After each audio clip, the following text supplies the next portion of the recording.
આગમ cancer સેન્ટરે દર્દીઓ અને તેમની સંભાળ રાખનારાઓ માટે કેન્સર અવેરનેસ બેઠક યોજી હતી. આ બેઠકનો હેતુ કેન્સર અંગે જાગૃતિ ફેલાવવાનો, વહેલા નિદાનમાં મહત્વની ઉજાગર કરવાનો તેમજ સમયસર સારવાર દ્વારા સારવારના પરિણામોમાં સુધારો શક્ય બને તે બાબતે માર્ગદર્શન આપવાનું હતું.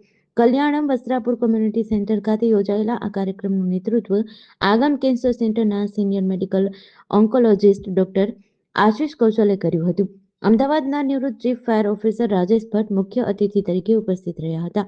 તેમણે કેન્સર સામે લડી રહેલા દર્દીઓ અને તેમના પરિવારજનો માટે જાગૃતિનું મહત્વ તેમજ મજબૂત સહાયક વ્યવસ્થાની આવશ્યકતા અંગે પોતાના વિચારો વ્યક્ત કર્યા હતા.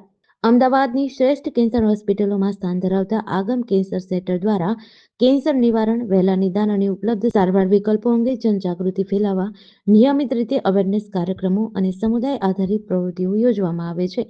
આ centre chemotherapy, immunotherapy, targeted therapy તેમજ જેનેટિક પ્રોફાઇલિંગ આધારિત પ્રેસિઝન મેડિસિન સહિતની વ્યાપક ઓન્કોલોજી સેવાઓ પ્રદાન કરે છે.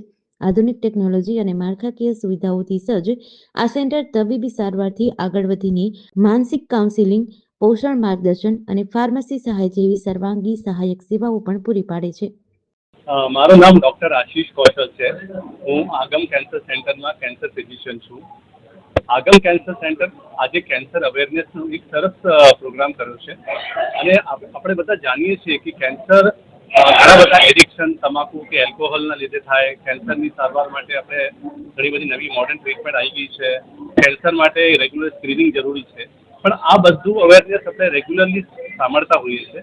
આજે અમે કેન્સરની અવેરનેસના પ્રોગ્રામમાં એક જુદી થીમ સાથે આ પ્રોગ્રામ કર્યો છે, જેમાં ઘણા બધા કેન્સરના દર્દી અને એના કેર ગિવર્સ, જે ફેમિલી મેમ્બર્સ હોય, એના કેન્સર વિશેમાં ઘણી બધી નવી ઇન્ફોર્મેશનથી જ્યારે કેન્સર ડિટેક્ટ થાય ત્યારે કેન્સરના દર્દીને કઈ રીતે એની સારવાર થઈ શકે છે, એના અંગ આપણે બચાવી શકીએ છીએ, જેને ઓર્ગન પ્રિઝર્વેશન કહેવાય. એને કોઈ સાયકોલોજીકલ ટ્રોમા ના થાય, જેમ કે ટ્રીટમેન્ટના લગતા આડઅસર, એમાં ખાસ કેન્સરની કીમોથેરાપીથી જે વાળ ખરી જતા હોય એને બચાવી શકે છે આપણે મોડર્ન ડિવાઇસ, જેને સ્કેલ્પ કુલિંગ ડિવાઇસ કહેવાય. કેન્સરના દર્દી કે એના ફેમિલી મેમ્બરને કેન્સરના લગતા કોઈ જેનેટિક રિસ્ક કે એને કોઈ વારસાગત કેન્સર થવાનું રિસ્ક છે કે નહીં, એના માટે અમે એ લોકોને એજ્યુકેટ કર્યા કે જેનાથી ફેમિલીના બીજા મેમ્બર કે એના ભાઈ કે એના બહેન કે એના દીકરી, એના સન, એને કેન્સર થવાનું રિસ્ક છે કે નહીં, એના માટે નવી નવી શું ટેસ્ટ આવી ગઈ છે, જેનેટિક મ્યુટેશન એનાલિસિસ, એ બધી અમે એને એજ્યુકેટ કર્યું. અને છેલ્લે જેવા દર્દી જેને કેન્સર ચોથા સ્ટેજમાં ડિટેક્ટ થાય, જે આપણા દેશમાં બહુ કોમન છે, ઇવન એવા સ્ટેજમાં પણ હવે મોડર્ન ટ્રીટમેન્ટ, જેમાં ટાર્ગેટ થેરપી અને ઇમ્યુનોથેરાપી, અમારી પાસે એવા પણ ઘણા દર્દી અત્યારે ઓડિયન્સમાં છે જેને વર્ષો થઈ ગયા છે અને એ લોકો કેન્સર ચોથા સ્ટેજમાં પણ ક્યોર થઈ ગયા છે.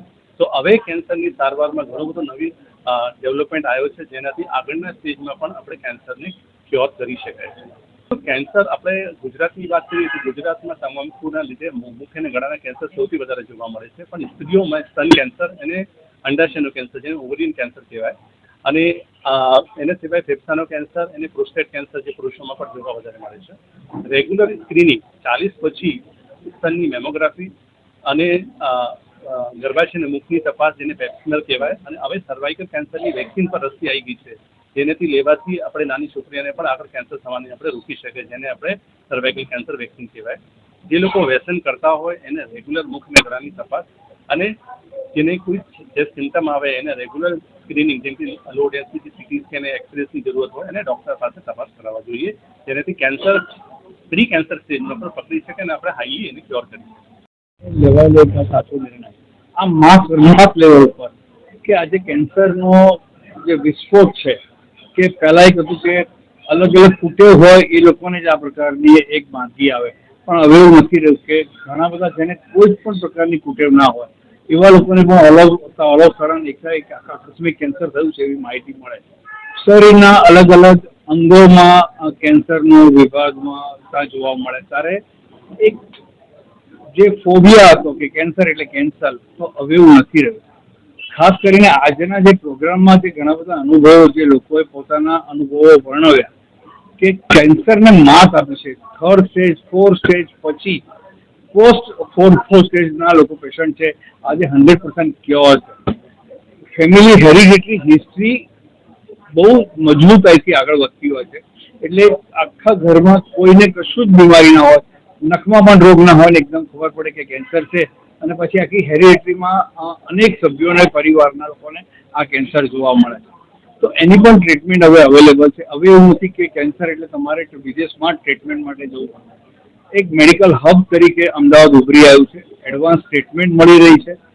સાયકોલોજીકલ ઇમ્પેક્ટ અને તમારો વિઝ્યુઅલ પાવર, તમારું માનસિક મનોબળ, મારા પોતાના ઘરના અનુભવની વાત કરું તો મારા ઘરમાં મલ્ટિપલ ઘણા બધા પરિવારના સભ્યોને આ પ્રકારની માતી હતી અને જ્યારે એમાંથી જે લોકોના દેહાંત થયા એ લોકો 20-25 વર્ષ સર્જરીની ટ્રીટમેન્ટ પછી ક્યોર થયા પછી જ્યારે દેહાંત થયું તો કેન્સરને કારણે નહોતું થયું, કોઈક માતીને કારણે થયું.